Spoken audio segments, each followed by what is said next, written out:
السلام علیکم ورحمۃ اللہ وبرکاتہ۔ بسم اللہ الرحمن الرحیم، الحمد للہ رب العالمین، والصلاة والسلام علی رسولہ الکریم محمد وعلی آلہ واصحابہ اجمعین، اما بعد۔ اعوذ باللہ من الشیطان الرجیم، بسم اللہ الرحمن الرحیم۔ وَإِنَّهُ لَتَنزِيلُ رَبِّ الْعَالَمِينَ نزل به الروح الامین على قلبك لتكون من المنذرین بلسان عربی مبین۔ محترم صدر اجلاس فضیلت الشیخ قطب الرحمن فیضی حفظہ اللہ، ناظم اجلاس، اسٹیج پر موجود علماء کرام اور بالخصوص اس مجلس کے دولہے فضیلت الاخ الکریم محمد اشرف سنابلی حفظہ اللہ، دیگر سامعین و سامعات، عزیز طلبہ، پیارے بچوں اور بزرگان دین، اسٹیج پر جو علماء موجود ہیں، حق تو یہ ہے کہ ان سب کا تعارف پیش کیا جائے، شکریہ ادا کیا جائے، سب کا نام لیا جائے، لیکن خطاب مختصر ہے۔ میں معذرت کے ساتھ آگے بڑھنا چاہوں گا اور اس بات کی وضاحت کرنا چاہوں گا کہ مجھ کو اس بات پر اللہ رب العالمین کی شکر گزاری ہم سب کو ادا کرنی چاہیے، اور مجھ کو بے حد مسرت اور خوشی ہے کہ جامعہ اسلامیہ سنابل کے ایک فارغ التحصیل نے یہ کاوشیں کر کے اس بے آب و گیاہ سرزمین پر قرآن کریم کی ترویج کے لیے ایک ادارہ قائم کیا ہے۔ اللہ رب العالمین ان کی ان کاوشوں کو شرف قبولیت سے نوازے، ان کو اپنے اس عمل میں اخلاص کی توفیق عطا فرمائے، اور قرآن و سنت کی مطابقت کے ساتھ منہج سلف کی پیروی کرتے ہوئے اس مشن کو دنیا کے سامنے پیش کرنے کی توفیق عطا فرمائے۔ اس دنیا میں اور وطن عزیز میں آئے دن بے شمار ادارے قائم کیے جاتے ہیں، بے شمار مسجدیں تعمیر کی جاتی ہیں، بے شمار کاوشیں سامنے آتی ہیں، لیکن کمی اور کوتاہی جو نظر آتی ہے وہ یہ ہے کہ دنیاوی مقاصد کے لیے دین کو استعمال کیا جاتا ہے۔ میں یہاں پر اپیل کرنے کے لیے کھڑا ہوا ہوں کہ ہمارے علماء، ہمارے احباب اللہ رب العالمین کی رضامندی کے لیے آگے آئیں۔ اخلاص کی بنیاد پر اگر کوئی چھوٹا سا بیج بھی کسی سرزمین پر بویا جاتا ہے تو ایسی صورت میں صدیوں کے بعد اس کی صدائیں سنائی دیتی ہیں، اور اس کے ذریعے سے اس علاقے ہی کے نہیں بلکہ ساری دنیا کے جو لوگ خواہش مند ہیں اور ضرورت مند ہیں وہ فائدہ اٹھاتے ہیں۔ اللہ رب العالمین ہماری ان کاوشوں میں اخلاص پیدا فرمائے، اور اب تک اگر کچھ کمی رہی ہے تو رب کائنات ان کمیوں کو دور کر کے اخلاص کو بحال کرنے اور تقوی کی بنیاد پر ان کاوشوں کو آگے بڑھانے کی توفیق عطا فرمائے۔ تو اس اجلاس کے انعقاد پر اور اس معہد ابی بن کعب رضی اللہ تعالیٰ عنہ کے نام سے موسوم اس معہد کی بنیاد پر میں عزیزم اشرف سنابلی حفظہ اللہ کا شکر گزار ہوں کہ رب کائنات نے ان کو اس عظیم کاوش کے لیے منتخب فرمایا ہے۔ رب کائنات ان کی ان کاوشوں کو قبول فرمائے۔ میں آج کے اس خطاب میں بہت اختصار کے ساتھ قرآن مجید ہی کے موضوع پر تھوڑی سی گفتگو آپ کے سامنے کرنا چاہتا ہوں، اور جو آیت کریمہ سورۃ الشعراء کی میں نے آپ کے سامنے بیان کی ہیں، ان آیات کے تناظر میں اور بعض حدیث اور بعض اقوال کے تناظر میں کچھ چیزیں آپ کے سامنے پیش کرنا چاہتا ہوں۔ اس سے پہلے میں آپ کے سامنے اس بات کا تذکرہ کر دوں کہ مدھو پور کی اس سرزمین پر جہاں جامعہ رحمانیہ ایک مشہور اور عظیم ادارہ قائم ہے، اس کی تاریخ اور اسی سرزمین سے اٹھنے والے فتنے انکار حدیث کے مد مقابل کھڑے ہو کر کے ہمارے جن علماء نے حدیث کے احیاء کا اور سنت کے احیاء کا کام کیا تھا، یہ کاوش ہندوستان کے کم علاقوں میں دیکھنے کو ملتی ہے۔ رب کائنات ہمارے ان بزرگوں کو قرآن و سنت کی پیروی کرنے کے نتیجے میں ان کی قبروں کو نور سے بھر دے،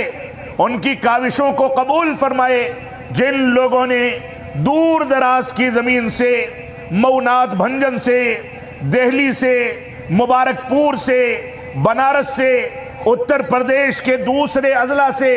اور مختلف علاقوں سے آ کر کے یہاں پر فتنے انکار حدیث کے سد باب کے لیے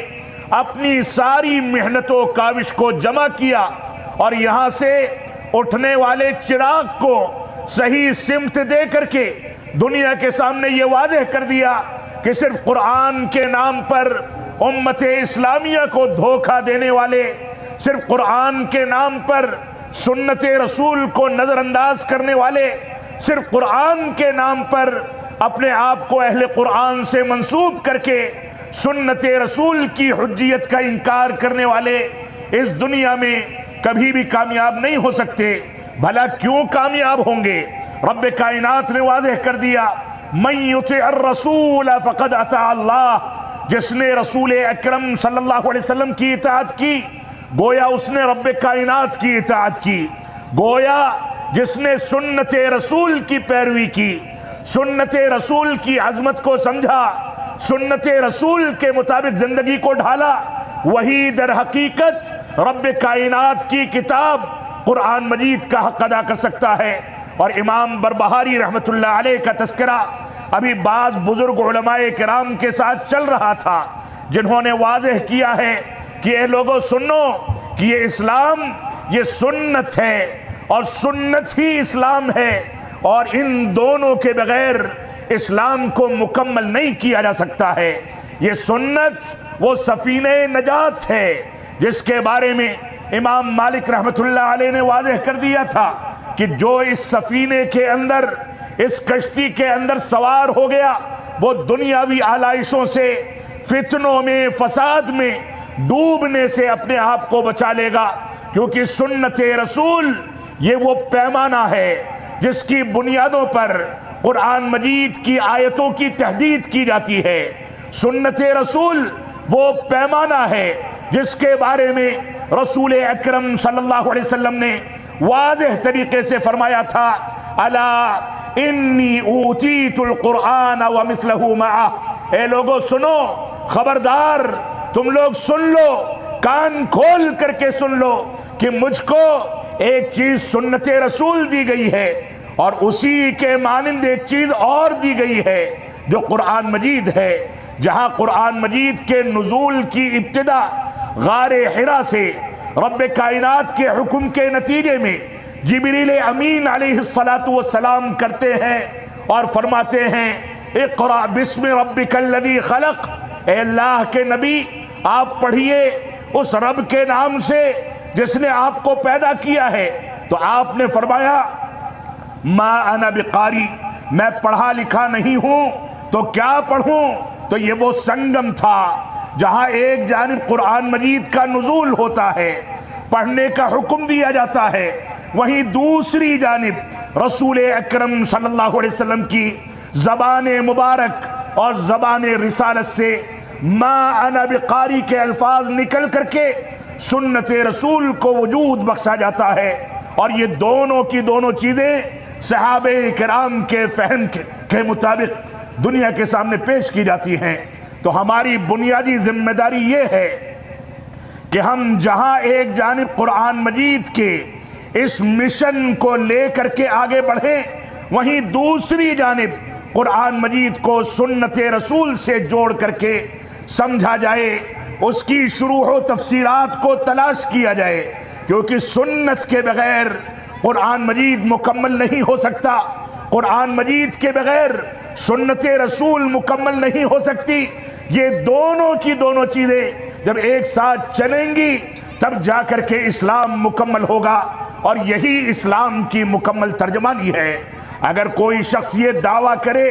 کہ میں قرآن کلینک کھول کر کے، جیسا کہ مدھو پور میں عبد الحمید نام کے ایک ہومیوپیتھک کے ڈاکٹر نے اس بات کا دعویٰ کیا کہ ہمارے لیے قرآن مجید کافی ہے اور بعد میں اس کلینک کا نام قرآن مجید سے موسوم کر کے اس کو باضابطہ فتنے کی شکل دی گئی، اور اس کے بعد ہمارے علماء نے اس کا سامنا کر کے یہاں سے انکار سنت کے جراثیم کو مٹایا۔ آج بھی اس بات کی ضرورت ہے کہ جہاں ایک جانب ہمارے احباب نے قرآن مجید کی خدمت کے لیے یہ ادارہ قائم کیا ہے، وہی دوسری جانب جو ادارے یہاں قائم ہیں ان طلبہ کو گود لے کر کے، آگے کی تعلیم دے کر کے، عالم با عمل بنا کر کے، قرآن مجید کے اوپر سنت رسول کی تطبیق کا ہنر سکھا کر کے ان کو دنیا کے لیے ایسا کارگر اور با عمل عالم دین بنا کر کے فارغ کریں کہ یہ طلبہ نکل کر کے ساری دنیا کے سامنے اسلام کی مکمل ترجمانی پیش کرنے کی صلاحیت پیدا کر سکے۔ یہ سنگم جب اسی انداز سے نکلے گا، سنت رسول کے ساتھ قرآن مجید کو اور قرآن مجید کے ساتھ سنت رسول کو لے کر کے چلنے کی کاوشیں کی جائیں گی، تو ایسی صورت میں یہ اسلام کی حقیقی خدمت نکل کر کے سامنے آئے گی۔ آپ دیکھیں عمر بن خطاب رضی اللہ عنہ کا ایک قول ہے جو الابانہ کے اندر موجود ہے، اور ایسے ہی دارمی وغیرہ میں یہ روایتیں موجود ہیں، کہتے ہیں سیأتی اناس یجادلونکم بشبہات القرآن فجادلوہم بالسنن فإن اصحاب السنن اعلم بکتاب اللہ۔ عمر بن خطاب رضی اللہ عنہ نے فرمایا تھا، اے لوگوں سنو، فتنوں کا دور آئے گا، ایک آدمی کھڑا ہوگا، کچھ لوگ کھڑے ہوں گے اور تمہارے سامنے قرآن مجید کی آیتیں پیش کر کے اس کو حرف آخر قرار دیں گے، تمہارے سامنے قرآن مجید کو پیش کر کے سنتوں کو نکارا جائے گا، تمہارے سامنے قرآن مجید کی آیتیں پیش کر کے اپنی مرضی اور اپنی عقل کے مطابق اس کی شرح و تفسیر پیش کی جائے گی۔ فرماتے ہیں اے لوگوں سنو، جب قرآن مجید کے شبہات کے ذریعے ایسے لوگ کھڑے ہو کر کے آئیں اور تمہارے سامنے شبہات پیدا کریں، فتنے کھڑے کریں، تمہارے سامنے قرآن و سنت کے سنگم سے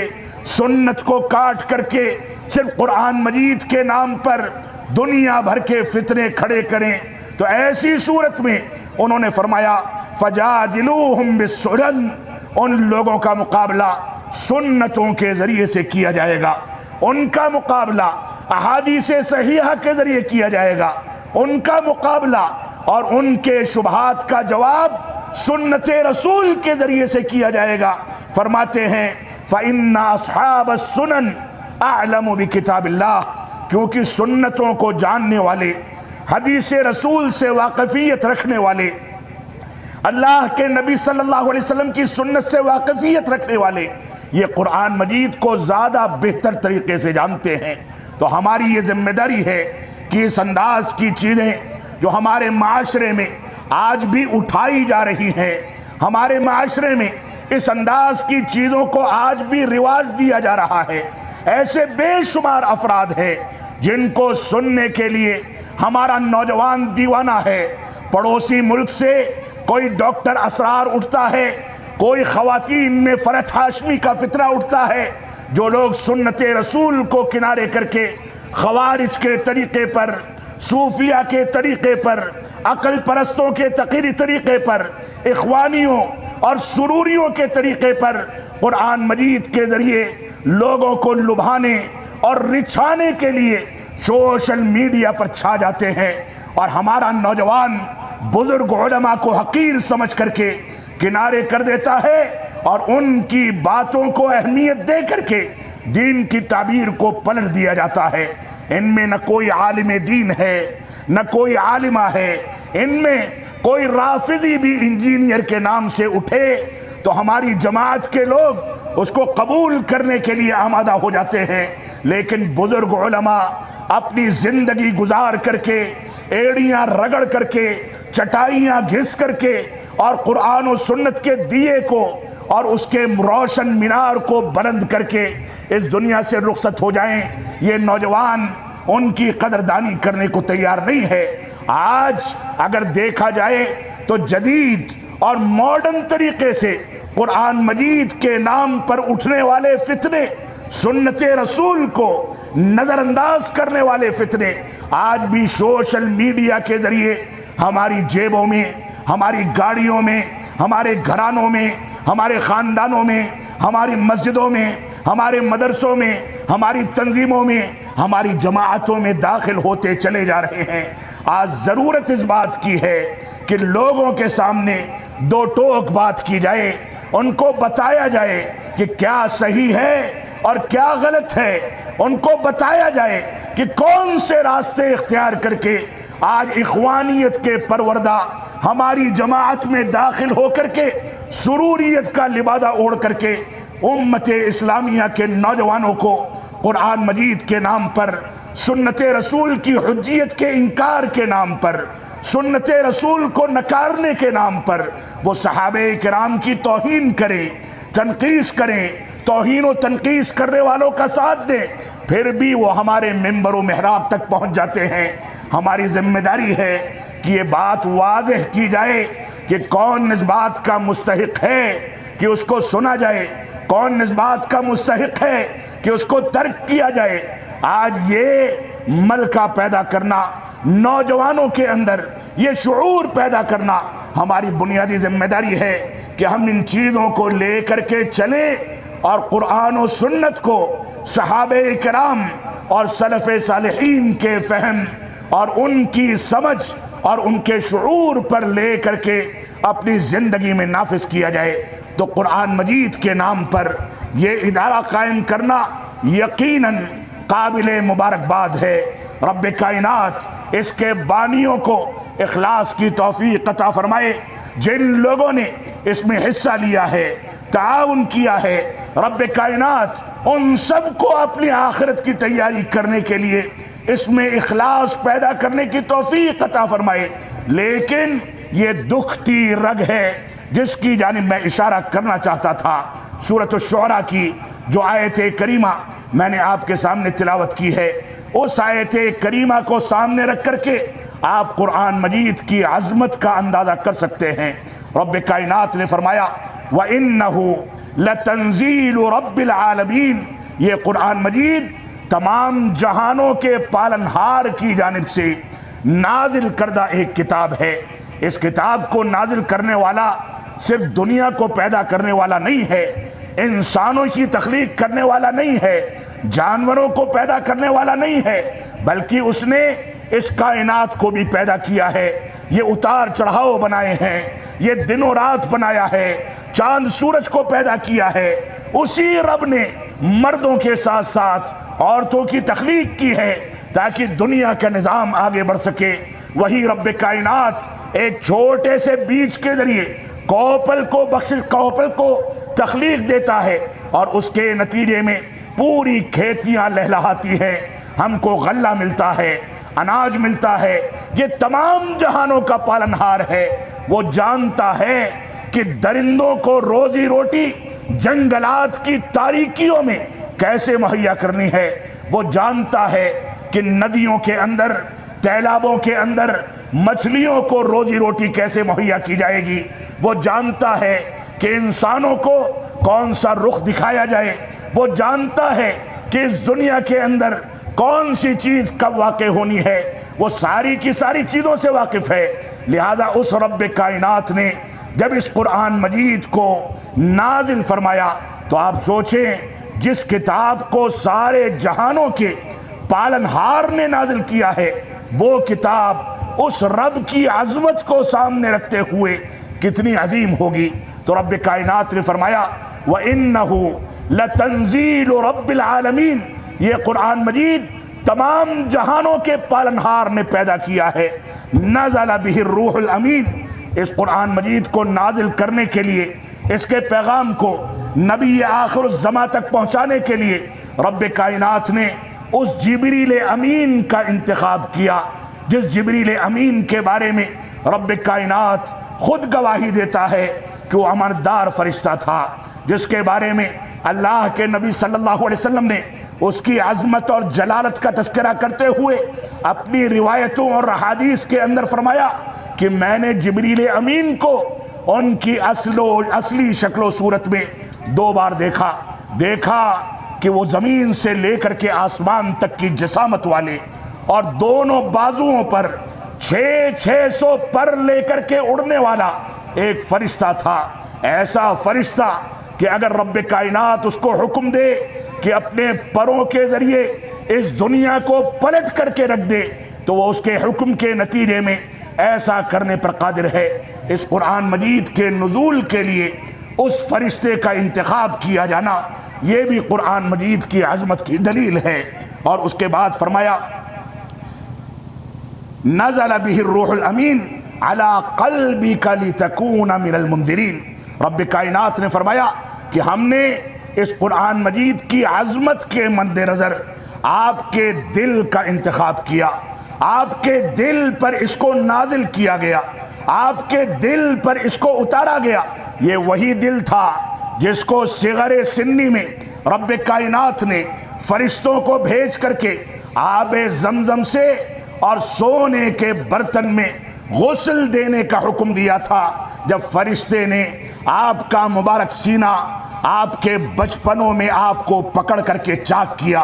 اس میں سے اس دل کو نکالا گیا، آب زمزم سے غسل دیا گیا. یہ پورا کا پورا سلسلہ اس قرآن مجید کی عظمت کے مد نظر رسول اکرم صلی اللہ علیہ وسلم کے ساتھ پیش آیا. تو فرمایا علی قلبک، اس قرآن مجید کو آپ کے دل پر نازل کیا گیا. اتنا پاکیزہ دل،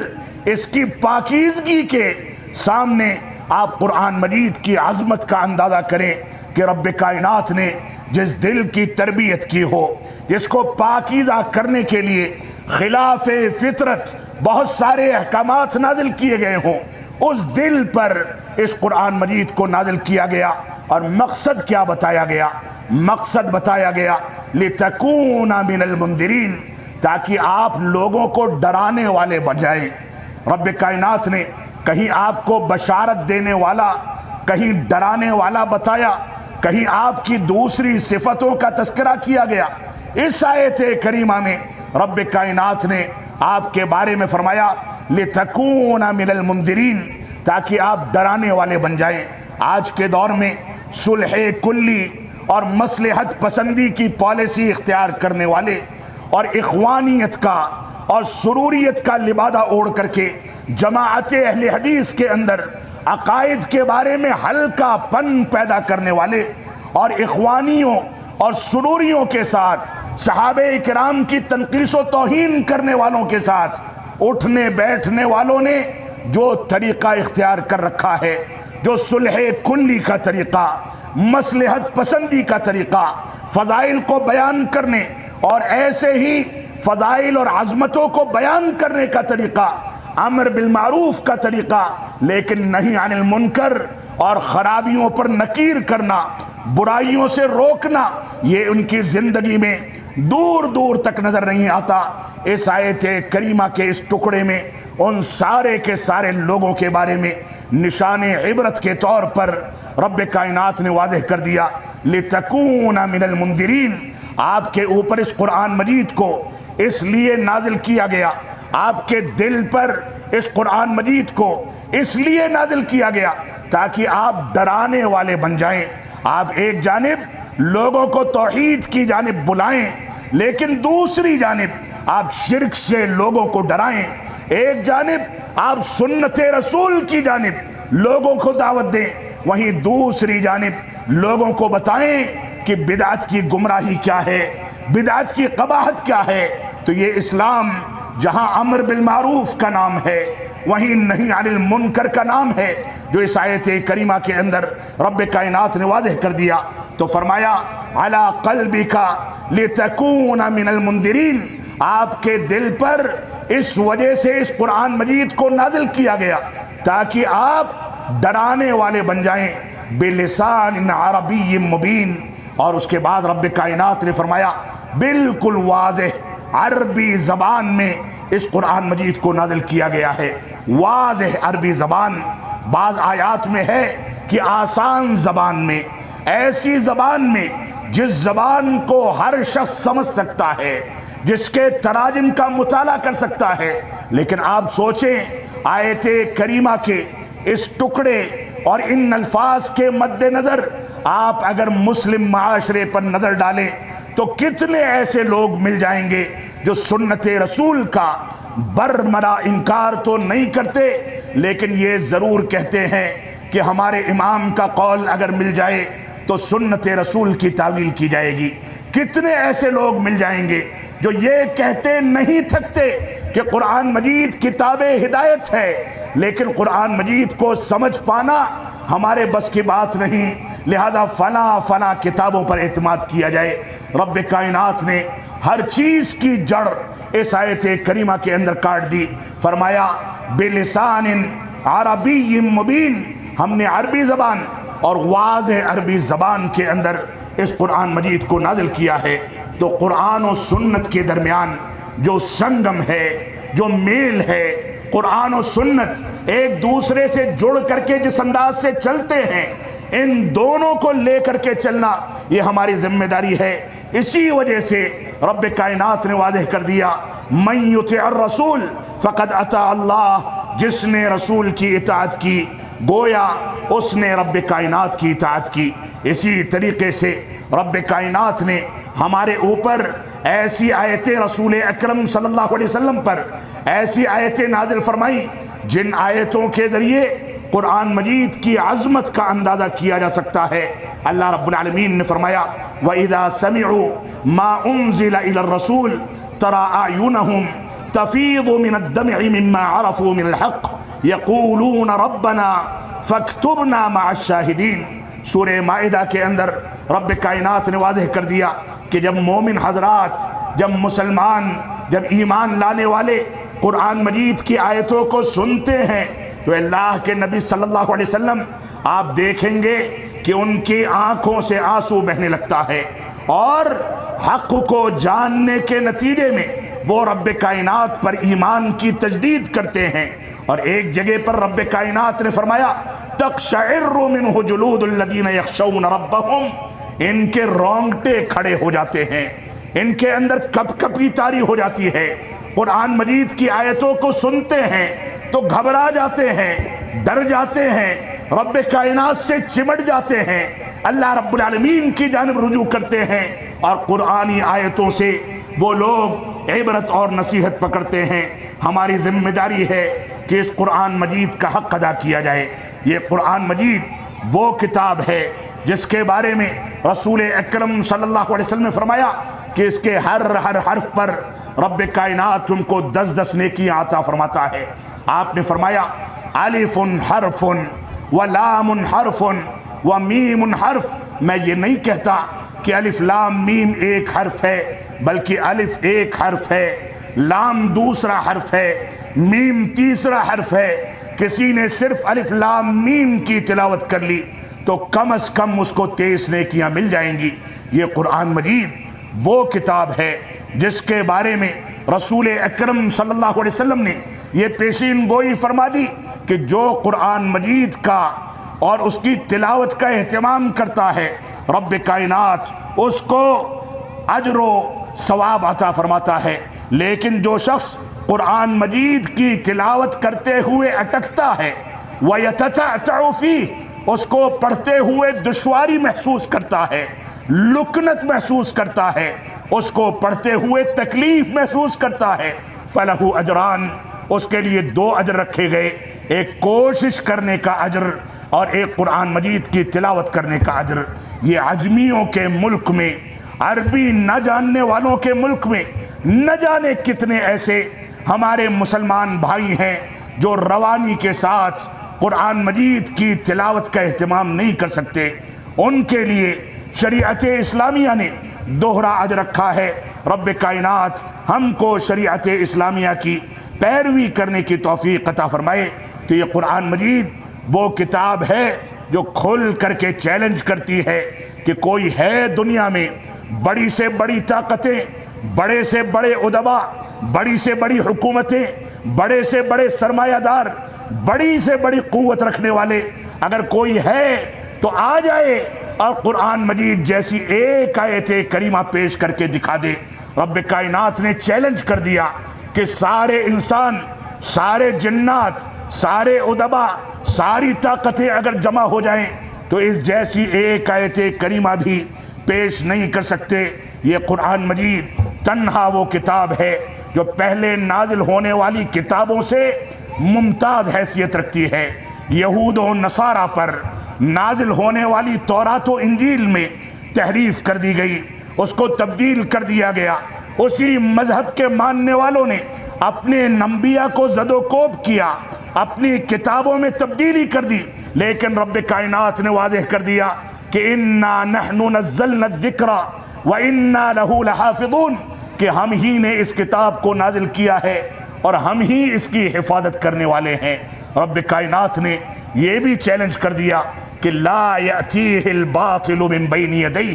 ولا من خلفہ تنزیل من حکیم حمید۔ اس قرآن مجید کے اندر نہ آگے سے باطل داخل ہو سکتا ہے، نہ پیچھے سے باطل داخل ہو سکتا ہے، نہ دائیں سے نہ بائیں سے، نہ اوپر سے نہ نیچے سے۔ یہ رب کائنات عزیز و حکیم کی جانب سے نازل کردہ کتاب ہے۔ یہ قرآن مجید بذات خود ایک چیلنج ہے، اور آپ اسلامی تاریخ کو اٹھا کر کے دیکھ لیں، جب عرب کے ادبا نے قرآن مجید جیسی آیتیں اور اس جیسی صورتیں پیش کرنے کے لیے بڑے بڑے ادبا کی کفالت کر لی، ان کو کمرے میں کاغذ اور قلم دے کر کے بیٹھا دیا گیا، تو پوری کاوشوں کے بعد سورۃ القارعہ کے بوزن اور اس کے وزن پر الفیل ملفیل وما ادراک ملفیل یہ صورت تیار کی گئی۔ رب کائنات فرماتا ہے تم کو کیا پتا کہ یہ کھڑکھا دینے والی آواز کیا ہے، تم کیا جانو یہ قارعہ یعنی قیامت جو قائم ہوگی، لوگ بدحواس ہو جائیں گے، دودھ پلاتی عورتیں اپنے بچوں کو بھول جائیں گی، پہاڑ ریزہ ریزہ ہو جائیں گے، دنیا کے اندر افراتفری ہوگی اور لوگ مادرزاد ننگے بھاگیں گے۔ عائشہ صدیقہ رضی اللہ تعالیٰ نے پوچھا کہ اللہ کے نبی صلی اللہ علیہ وسلم لوگ ایسے ہی دوڑیں گے تو کوئی کسی کے ساتھ بے پردگی نہیں کرے گا؟ تو آپ نے فرمایا کہ نہیں، معاملہ اس سے زیادہ خطرناک ہوگا۔ تو رب کائنات سورۃ القارعہ میں قیامت کا نقشہ کھینچ رہا ہے، اور یہ جاہل ادیب جس کو گھمنڈ ہے کہ ہم عربی زبان کی شکل میں قرآن مجید کو تیار کر سکتے ہیں، یہ اسی کے وزن پر ہاتھی کے بارے میں حقیقت پیش کرتا ہے، جس ہاتھی کے بارے میں نہ جانے کتنی تحقیقات ہو چکی ہیں۔ تو یہ قرآن مجید کی عظمت ہے، قرآن مجید کا مقام ہے، قرآن مجید کا امتیاز ہے کہ اس قرآن مجید کے اندر کوئی بھی باطل چیز کبھی داخل نہیں ہو سکتی۔ لیکن بدقسمتی یہ ہے کہ قرآن مجید کے نام پر آج افراط و تفریط کرنے والے مسلمانوں کے اندر ایسے افراد موجود ہیں جو قرآن مجید کے بارے میں غلط عقائد اختیار کرتے ہیں۔ اللہ کے نبی صلی اللہ علیہ وسلم نے تعویذ لٹکانے کو شرک قرار دیا، اور ہم میں کا ایک طبقہ ایسا ہے جو قرآن مجید کی آیتوں کو اپنے کندھوں پر، اپنے ہاتھوں پر، اپنی انگلیوں پر، اپنی گردنوں میں لٹکانے کو باعث شفا سمجھتا ہے، جبکہ رب کائنات نے شفا یابی کی صفت کو اپنے ساتھ خاص کیا ہے۔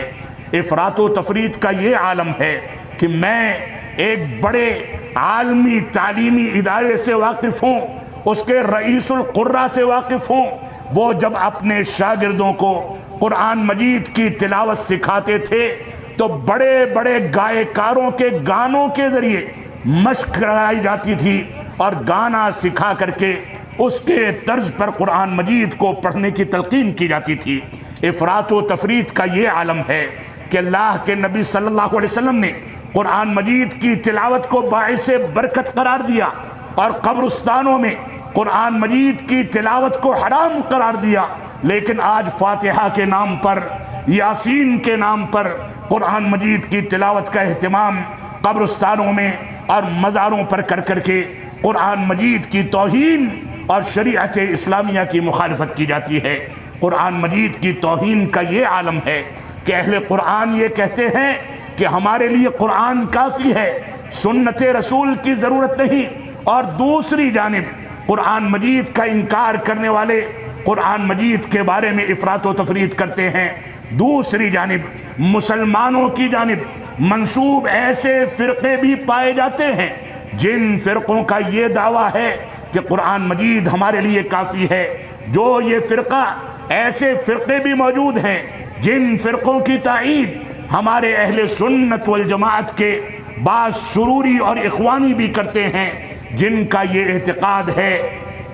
کہ قرآن مجید کے اندر تحریف کر دی گئی، صحابہ کرام نے اس قرآن مجید کو تبدیل کر دیا، صحابہ کرام نے اس قرآن مجید کے اندر سے بہت ساری آیتوں اور سورتوں کو حذف کر دیا، اور اس کے مد مقابل ایران کے اندر باقاعدہ مصحف فاطمہ کے نام سے نئے نئے مصاحف تیار کر کے قرآن مجید کی توہین و تنقیص کی جاتی ہے۔ اسی قرآن مجید کے اوپر افراط و تفریط کی بے شمار مثالیں مسلمانوں کے مختلف مکاتب فکر کے اندر تلاش کی جا سکتی ہیں۔ ہماری ذمہ داری ہے کہ قرآن مجید کو اسی طریقے پر سمجھا جائے جس طریقے پر صحابہ کرام نے 4 صحابہ کرام کی تعیین کر کے، رسول اکرم صلی اللہ علیہ وسلم نے 4 صحابہ کرام کی تعیین کر کے یہ واضح کر دیا کہ قرآن مجید کا علم فلاں فلاں لوگوں سے لیا جائے۔ ان میں سے ایک ابی بن کعب رضی اللہ تعالیٰ عنہ تھے جن کے نام سے یہ ادارہ موسوم کیا گیا ہے۔ ہماری ذمہ داری ہے کہ قرآن مجید کو صحیح انداز سے اس کے حقوق ادا کر کے اس کی تلاوت کا اہتمام کیا جائے، اس پر غور و تدبر کیا جائے، اس پر عمل کیا جائے، اس کو حفظ کرنے کا طریقہ اختیار کیا جائے، اس کی دعوت و تبلیغ کی جائے۔ یہ ساری کی ساری چیزیں قرآن مجید کے حقوق میں سے ہیں۔ اور آپ دیکھیں وہ ذوالخویسرہ جو بدبخت رسول اکرم صلی اللہ علیہ وسلم کے دور میں اٹھا اور مال کی تقسیم پر آ کر کے ہمارے نبی آخر الزماں جناب محمد الرسول اللہ صلی اللہ علیہ وسلم کی مجلس میں اس نے دعویٰ کر دیا کہ میرے ساتھ انصاف کیجئے، میرے ساتھ مال کے تقسیم میں انصاف کیجئے۔ اللہ کے نبی صلی اللہ علیہ وسلم نے فرمایا کہ اگر میں انصاف نہیں کروں گا تو کون انصاف کرنے والا ہے؟ صحابہ کرام نے میانوں سے تلواریں نکال لی، فرمایا کہ آپ اجازت دیں تو اس کی گردن اس کے دھڑ سے الگ کر دی جائے، اس نے ہمارے نبی کی توہین کی ہے۔ تو اللہ کے نبی صلی اللہ علیہ وسلم نے جہاں ایک جانب اس کے سامنے یہ کہا کہ ویلک تیرے لیے تباہی ہے، اگر میں انصاف کرنے والا نہیں ہوں تو کون انصاف کرنے والا ہے، وہیں دوسری جانب صحابہ کرام کو روک دیا اور فرمایا تم کو نہیں پتا ہے کہ اس کی نسل سے ایسے لوگ پیدا ہوں گے جن کی نمازوں کے آگے تم اپنی نمازوں کو حقیر سمجھو گے۔ یہ تلاوت کلام پاک بڑے خوبصورت انداز میں کریں گے، بڑے گا گا کر کے پڑھیں گے، قرآن مجید کی تلاوت سے لوگوں کو رچھا لیں گے، لیکن قرآن مجید کی تعلیمات اور اس کے تقاضے، اس کے ضوابط، اس کی تفسیر کی حقیقتیں ان کے حلق سے نیچے نہیں اتریں گی۔ اللہ کے نبی صلی اللہ علیہ وسلم نے ان کے بارے میں بے شمار پیشین گوئیاں فرمائیں۔ اور آپ دیکھیں آخری دور میں علی بن نبی طالب رضی اللہ عنہ کو جس شخص نے، جس خارجی نے قتل کیا، شہید کیا، اس کی کیفیت بعض مورخین ذکر کرتے ہیں کہ جب اس کے اوپر حد قائم کرنے کے لیے اس کو گرفتار کیا گیا اور جلاد نے تلوار تانی، اس سے اس کی خواہش پوچھی گئی تو اس نے کہا میری تمنا یہ ہے کہ پہلے میری انگلیاں کاٹی جائیں، پھر میرا ہاتھ کاٹا جائے، پھر میرا پیر کاٹا جائے، جسم کے اعضاء کاٹے جائیں، اخیر میں میری گردن کاٹی جائے۔ لوگوں نے کہا کہ ایسا کیوں ہے؟ تو وہ کہتا ہے کہ میں اپنی موت تک رب کائنات کے ذکر میں مشغول رہنا چاہتا ہوں۔ ایسا ذکر جو ایک خارجی جو اسلام کے چوتھے خلیفہ کو قتل کرنے کے سازش میں اور اس جرم میں شامل ہے، اس نے اس انداز کی خواہش کا اظہار کیا۔ یہ اس بات کا واضح پیغام ہے کہ اگر سنت رسول سے، رسول اکرم صلی اللہ علیہ وسلم کی اطاعت سے، آپ کے احترام سے اگر قرآن مجید کو کنارے کر دیا گیا اور قرآن مجید کو سنت رسول کے ساتھ باقاعدہ جوڑ کر کے نہیں سمجھا گیا تو ایسی صورت میں کوئی آدمی لمبے سجدے کرنے والا تو ہو سکتا ہے، لمبے رکوع اور لمبی لمبی نمازیں تو ادا کر سکتا ہے، قرآن مجید کی تلاوت کا اہتمام تو کر سکتا ہے، لیکن حقیقت میں وہ اسلام کا ترجمان نہیں ہو سکتا۔ تو رسول اکرم صلی اللہ علیہ وسلم نے ذو الخویصرہ کے بارے میں بالکل واضح کر دیا۔ تو یہاں پر ہمارے لیے نشان عبرت ہے کہ قرآن مجید کو سنت رسول سے جوڑ کر کے دیکھا جائے۔ ہمارے لیے یہ بات نشان عبرت ہے کہ ہم قرآن و سنت کے مطابق چلیں، اور مدھو پور کی یہ سرزمین جہاں سنت رسول کے انکار اور حجیت رسول کے انکار کے خلاف اب سے 30-40 سال پہلے ہمارے بزرگوں نے کاوشیں کی تھی، آج ہمارے نوجوانوں کی ذمہ داری ہے کہ رب کائنات کے فضل و کرم سے یہاں بھی آج علماء حق موجود ہیں، تعلیمی ادارے موجود ہیں، یہاں پر جماعت و جمعیت موجود ہے، یہاں صحیح رہنمائی کرنے والے افراد موجود ہیں۔ نوجوان آگے آئیں، ان سے جڑ کر کے چمٹ جائیں، ان سے سنت کی تعلیم حاصل کی جائے، اور ان کے ذریعے سے دین کی صحیح ترجمانی کر کے سوشل میڈیا کے ذریعے اور دوسرے وسائل کے ذریعے دنیا کے سامنے پیش کی جائے۔ ہر شخص جو عالم ہو یا عالم نہ ہو وہ آ کر کے ممبر و محراب پر نہ چڑھ جائے، کوئی برادر یا سسٹر ہمارے ذہن و دماغ پر حاوی نہ ہونے پائے، کوئی ڈاکٹر اور انجینئر ہمارے لیے مفتی اور عالم کا درجہ نہ لینے پائے۔ ہماری ذمہ داری ہے کہ علماء حق کو سامنے رکھ کر کے قرآن و سنت کے مطابق صحیح انداز سے زندگی کو ڈھالیں۔ رب کائنات اس قرآن مجید کو ہمارے لیے دلوں کے سکون کا ذریعہ بنا دے۔ رب کائنات اس قرآن مجید کو، جو قرآن مجید ہم کو سنت رسول کی پیروی کا حکم دیتا ہے، یہ قرآن مجید جو ہم کو صحابہ کرام کی عظمت اور ان کے احترام کا حکم دیتا ہے، یہ قرآن مجید جو بڑوں کا احترام کرنے، چھوٹوں پر شفقت کرنے کا حکم دیتا ہے، یہ قرآن مجید جو زمین پر چلنے کے آداب سکھاتا ہے، یہ قرآن مجید جو کھیتی باڑی کی حقیقتوں کو بتاتا ہے، یہ قرآن مجید جو دنیا میں رہنے کا سلیقہ اور طریقہ بتاتا ہے، یہ قرآن مجید جو یہ بتاتا ہے کہ دنیا کے وجود سے لے کر کے آج تک کون سی قوموں نے کون سا وتیرہ اختیار کیا جس کے نتیجے میں رب کائنات نے ان کو تباہ کر دیا۔ فرعون تباہ کر دیا گیا، حامان تباہ کر دیے گئے، قوم عاد و لوط و ثمود کے اوپر عذاب نازل کیا گیا۔ یہ قرآن مجید ساری حقیقتیں ہمارے سامنے واضح کر دیتا ہے۔ وہیں دوسری جانب یہ قرآن مجید ہم کو توحید و سنت کا پختہ علم دیتا ہے۔ یہ قرآن مجید صحابہ کرام سے رضامندی کا اعلان کرتا ہے۔ یہ قرآن مجید سارے کے سارے صحابہ کرام کو وَكُلًّا وَعَدَ اللَّهُ الْحُسْنَى کے ذریعے جنت کی بشارتیں دیتا ہے۔ تو یہ قرآن مجید صرف تلاوت کرنے یا رمضان میں منبر و محراب پر پڑھی جانے والی کتاب بن کر کے محدود کتاب ہو جائے، یہ ہمارے لیے اچھی بات اور اچھی علامت نہیں ہے۔ ہماری ذمہ داری ہے کہ اس قرآن مجید کو زندگی کے تمام گوشوں میں لے کر کے چلیں، اس کو اپنا اوڑھنا بنائیں، اپنا بچھونا بنائیں، چلنے پھرنے کے آداب، اٹھنے بیٹھنے کے آداب، اس انسان کی تخلیق کی تفاصیل اور ساری کی ساری چیزیں جو اس قرآن مجید کے اندر بیان کر دی گئی ہیں، ان سے نصیحت پکڑی جائے، ان سے عبرت پکڑی جائے۔ یہ قرآن مجید رب کائنات سے ہم رات کی اس تاریکی میں یہ دعا کریں کہ اے رب کائنات ہمیں قرآن مجید کا حق ادا کرنے اور قرآن مجید کو قرآن مجید کے ذریعے سمجھنے، قرآن مجید کو سنت رسول کے ذریعے سمجھنے، قرآن مجید کو صحابہ کرام کے اقوال کے ذریعے سمجھنے کی توفیق عطا فرما۔ اور جو لوگ جن کا نام دوران خطاب لیا گیا، جو لوگ اپنے فہم پر قرآن مجید کو پیش کرتے ہیں، جو لوگ قرآن مجید کی تفسیر کو تفہیم سے موسوم کر کے دنیا کے سامنے اپنی رائے کی بنیاد پر قرآن مجید کی تفسیر پیش کرتے ہیں۔ اس کی زبان آسان ہے، سلیس اردو زبان میں لکھی گئی تفسیر ہے۔ مسلمان اس بہانے سے اپنی طاقوں کی زینت بنا کر کے اس تفسیر کو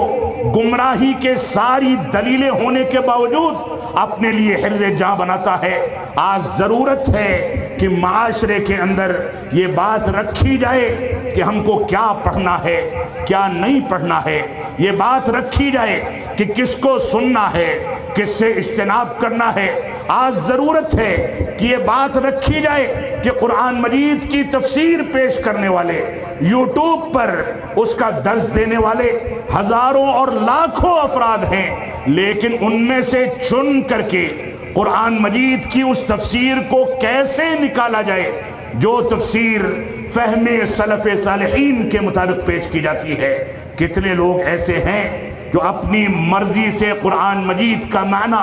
اس کا ترجمہ، اس کا مفہوم اور اس کی تفسیر پیش کرتے ہیں، اور اس کے نتیجے میں اسلام کی بنیادیں پلٹ کر کے رکھ دیتے ہیں۔ لوگ گمراہ ہو جاتے ہیں۔ ہماری ذمہ داری ہے کہ قرآن مجید کو قرآن مجید کی دوسری آیتوں کے ذریعے، قرآن مجید کو صحیح احادیث کے ذریعے، قرآن مجید کو صحابہ کرام کے اقوال کے ذریعے سمجھ کر کے ہم اس کو لے کر کے چلیں۔ یہ قرآن مجید ایک ایسی کتاب ہے جس کے بارے میں عمر بن خطاب رضی اللہ تعالیٰ عنہ ایک جگہ فرماتے ہیں، ان اللہ یرفع بہذا الکتاب اقواما ویضع بہ آخرین، کہ اللہ رب العالمین اس کتاب کے ذریعے ایک قوم کو سربلندی عطا فرماتا ہے۔ جو قوم قرآن مجید کو سنت رسول اور صحابہ کرام کے اقوال پر سمجھتی ہے، اس کے مطابق لے کر کے چلتی ہے، اس قوم کو رب کائنات سربلندی عطا فرماتا ہے۔ لیکن یہی دو دھاری تلوار جو قرآن مجید کی شکل میں ہم کو عطا کی گئی ہے، یہی دو دھاری تلوار، اس کی دوسری دھار یہ ہے کہ لوگ اپنی مرضی پر، اپنی عقل پر، اپنی رائے پر اس کی تفسیر کو پیش کر کے تعویذ گنڈے کے لیے اس کو استعمال کر کے، گانے بجانے والوں کے راگ کے ذریعے اس کو سیکھ کر کے قبرستانوں میں اس کی تلاوت کا اہتمام کر کے قرآن مجید کو تعویذ گنڈے کی شکل میں استعمال کر کے دوسرے لوگ ایسے ہیں وَيَضَعُ بِهِ آخَرِينَ کہ رب کائنات اسی قرآن مجید کے ذریعے ایک قوم کو تباہ کر دیتا ہے اور ذلیل و خوار کر دیتا ہے۔ ہماری ذمہ داری ہے کہ ہم یہ دیکھ کر کے چلیں کہ ہم قرآن مجید کے کون سے پہلو کو لے کر کے چلتے ہیں تاکہ یہ قرآن مجید ہمارے لیے سر بلندی کا ذریعہ بن سکے، اور دوسری جانب وہ سارے کے سارے پہلو نکار دیے جائیں، ان کا انکار کر دیا جائے، ان سے براءت کا اعلان کر دیا جائے جن پہلوؤں پر قرآن و سنت یا سلف صالحین کے دلائل شاہد نہیں ہیں۔ رب کائنات ہم کو قرآن و سنت کی پیروی کرنے کی توفیق عطا فرمائے۔ رب کائنات ہم کو توفیق عطا فرمائے کہ ہم جب تک جئیں تب تک اسلام پر جئیں، جب ہمارا خاتمہ ہو تو ایمان پر ہو۔ وصلی اللہ علی نبینا محمد وعلی آلہ وصحبہ وسلم، والسلام علیکم ورحمۃ اللہ وبرکاتہ۔